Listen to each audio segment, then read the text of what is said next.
A'udzu billahi minasyaitonir rajim. Bismillahirrahmanirrahim. Allahumma ihdinas siratal mustaqim. Allahumma faqihna fiddin. Allahumma aftah alaina hikmataka wansur alaina min hazaini rahmatika ya arhamar rahimin. Rabbis rahli sadri wa yassirli amri wahlul uqdatam min lisani yafqahu qawli. Assalamualaikum warahmatullahi wabarakatuh. Alhamdulillahi rabbil alamin. Alhamdulillahillazi unzila fihil Qur'an hudal linnas wa bayyinatin minal huda wal furqan.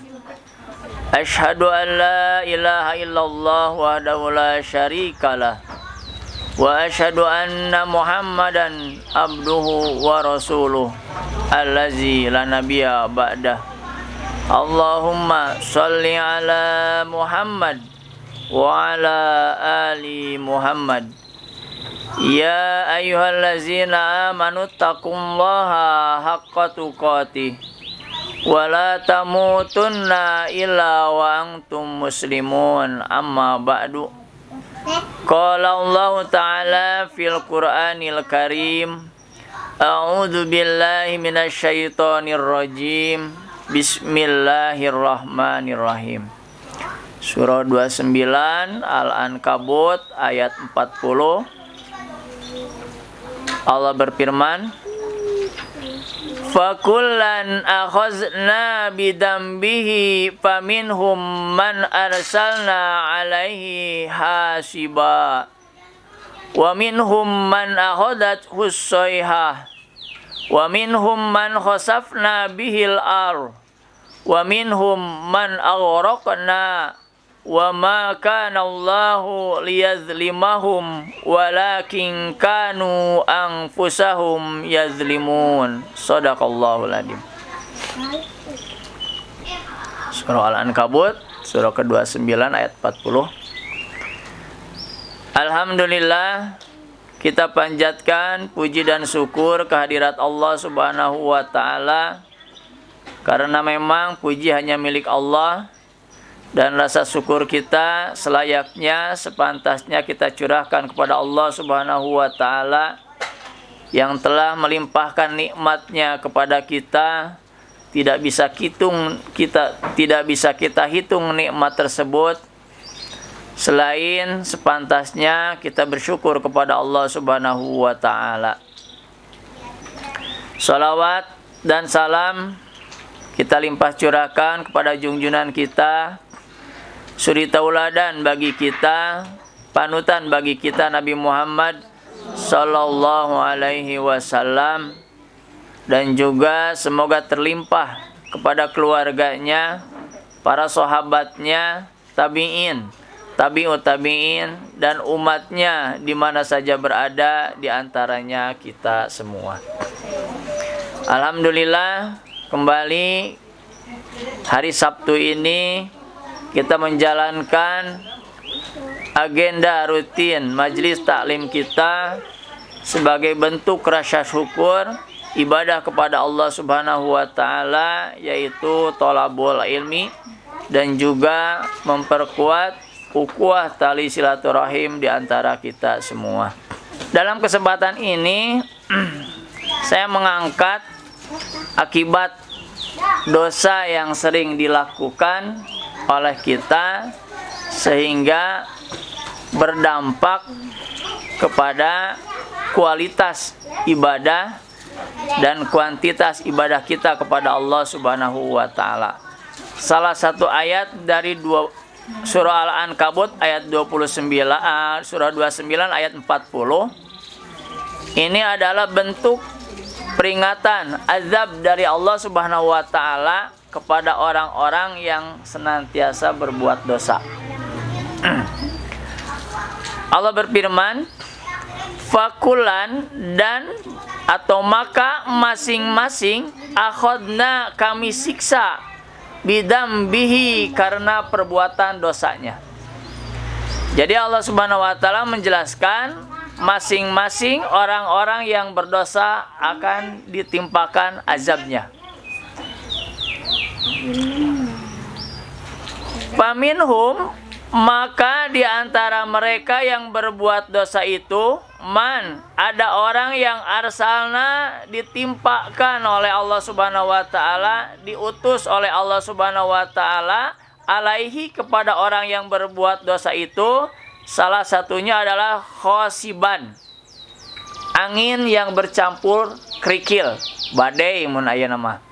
Ya, jadi orang-orang yang berbuat dosa akan ditimpakan, salah satu azabnya yang terasa di dunia adalah adanya badai kerikil. Ditimpakan dengan hujan batu yang kecil-kecil. Ya. Jadi kalau Allah menurunkan adanya gunung meletus yang juga mengeluarkan batu kecil dan debu-debu yang kecil itu harus kita perhatikan bahwa di situ bisa jadi banyak orang yang sedang berbuat dosa. Ya, kan ini ayatnya. Kemudian yang selanjutnya, wa minhum, dan dari mereka man ahodat usoihatu, di antara mereka ada yang ditimpa dengan gemuruh yang keras, baik disambar petir ataupun hujan guntur atau guruh. Ya, tuh kemarin melihat kondisi di pesantren di Bogor. Ya, pohon-pohon yang segitu besar, Bu, bertumbangan hanya dengan angin. Ya, alhamdulillah, tapi santri nggak ada yang terkena. Tapi lingkungan di sekitar pesantren itu, pohon-pohon yang besar itu tumbang, Bu. Ya, menimpa bangunannya, ada yang roboh juga, tapi alhamdulillah anak-anak tidak ada yang Allah selamatkan, karena memang di sana berkumpul anak-anak yang sedang membaca Al-Qur'an. Nah, melihat seperti itu saja merinding perasaan tuh. Pohon yang sebegitu besar, kurang memalka enek-enekeun acan, ya, tapi bisa bertumpangan, ya, bergelimpangan hanya dengan sekejap saja. Ada 5 titik. Yang paling parah itu pesantren anak kita ketiga, yang di tempat lain lebih parah lagi. Ada yang bangunannya lenyap, atapnya, Bu, hilang. Ya, hanya terbawa angin. Nah, bagaimana kalau Allah menimpahkan soihatun, gemuruh yang sangat keras? Ya, itu sudah kita bisa bayangkan betapa dahsyatnya ya peringatan siksa dari Allah Subhanahu wa taala. Kemudian wa minhum man khosabna bihil ar. Ada juga di antara mereka karena berbuat dosa, ya, Allah Subhanahu wa taala benamkan mereka ke dalam bumi. Ya, hati-hati, hari ini sedang musim penghujan. Ya, kalau Allah hendak membenamkan orang-orang yang berbuat dosa ke dalam bumi, gampang. Ya, tinggal turunkan longsor, maka yang di bawah tertimbun, masuklah ke dalam bumi. Ya. Ini peringatan yang cukup keras dari Allah Subhanahu wa taala, ya, agar kita menghindari berbuat dosa.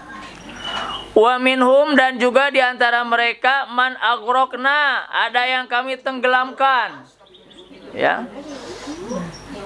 Baik secara pribadi ataupun secara kelompok. Kalau Allah sudah menghendaki, bisa saja satu RT, satu RW, satu kampung tenggelam.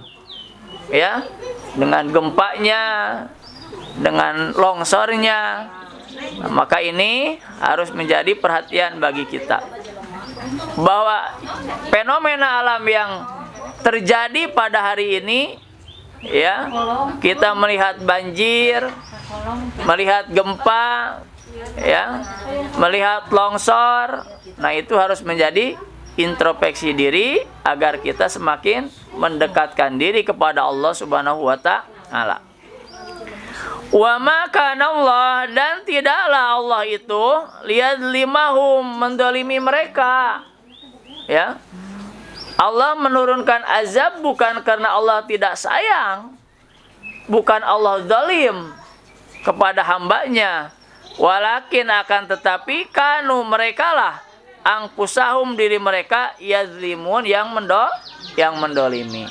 Jadi apa yang diusahakan berbuat dosa, kemudian Allah azab, kemudian Allah peringatkan, bukan Allah tidak Rahman Rahim, bukan Allah mendolimi, tapi merekalah yang mendolimi dirinya sendiri. Nah, melihat fenomena yang ada sebelum Allah menghisab, mengazab nanti di yaumil kiamah, ternyata Allah juga bisa menyegerakan azabnya di dunia ini. Nah, inilah ayatnya, ya. Maka bagi kita berhati-hati. Dalam kesempatan ini, insya Allah, ya, Pak Asep akan menjelaskan, ya, efek atau akibat dari orang-orang yang sering berbuat dosa. Yang pertama, orang-orang yang banyak berbuat dosa, berbuat maksiat, disadari ataupun tidak disadari, ya, maka itu akan memperlemah kesadarannya. Terutama apa? Terutama di dalam mengagungkan Allah Subhanahu wa taala. Allah Maha Besar, tapi kita masa biasa we. Kenapa? Karena kita berbuat dosa.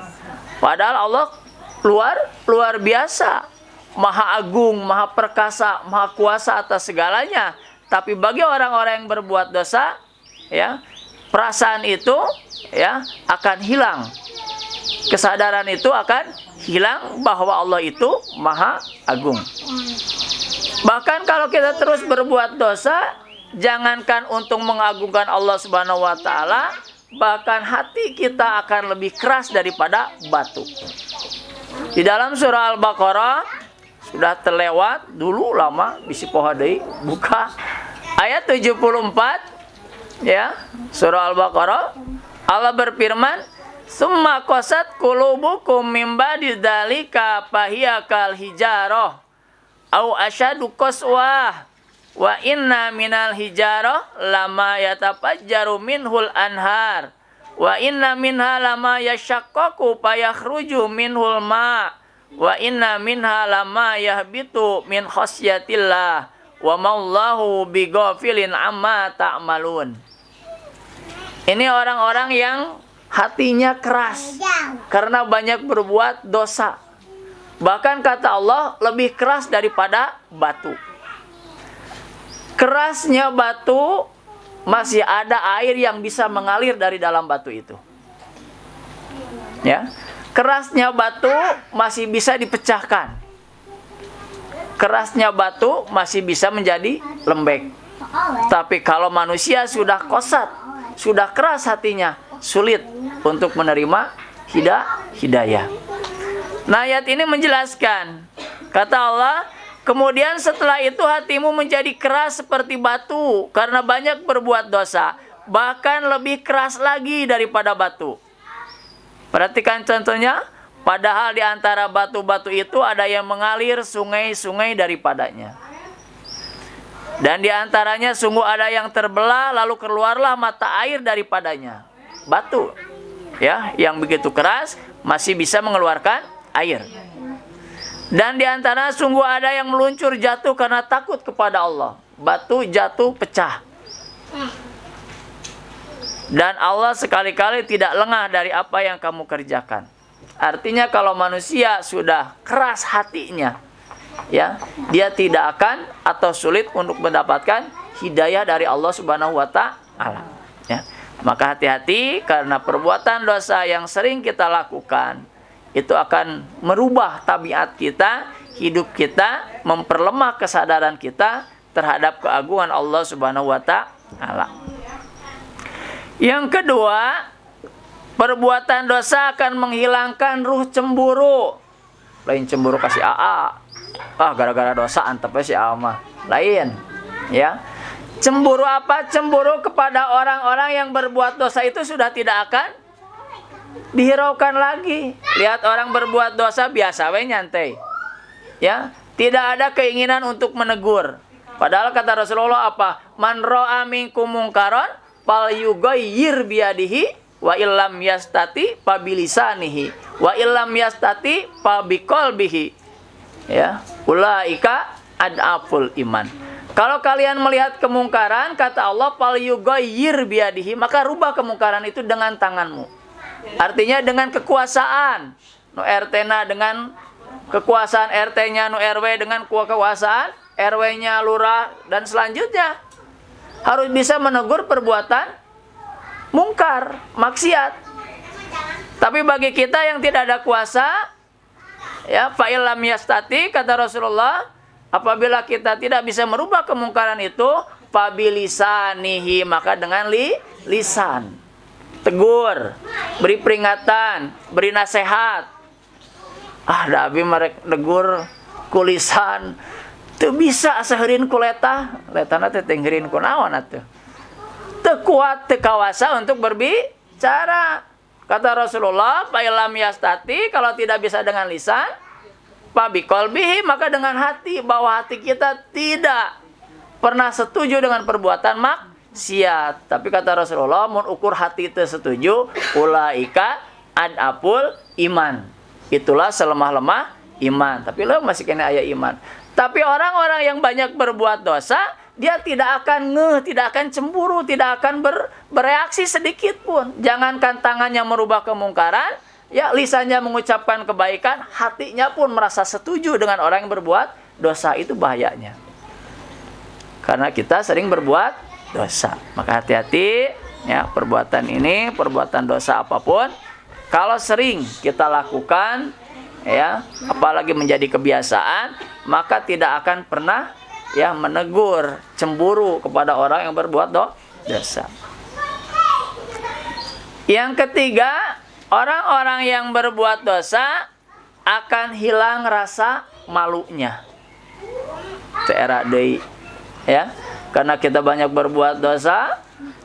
Ya, lihat anak kita buka aurat, lihat istri kita buka aurat, lihat keturunan kita buka aurat, kita tidak malu.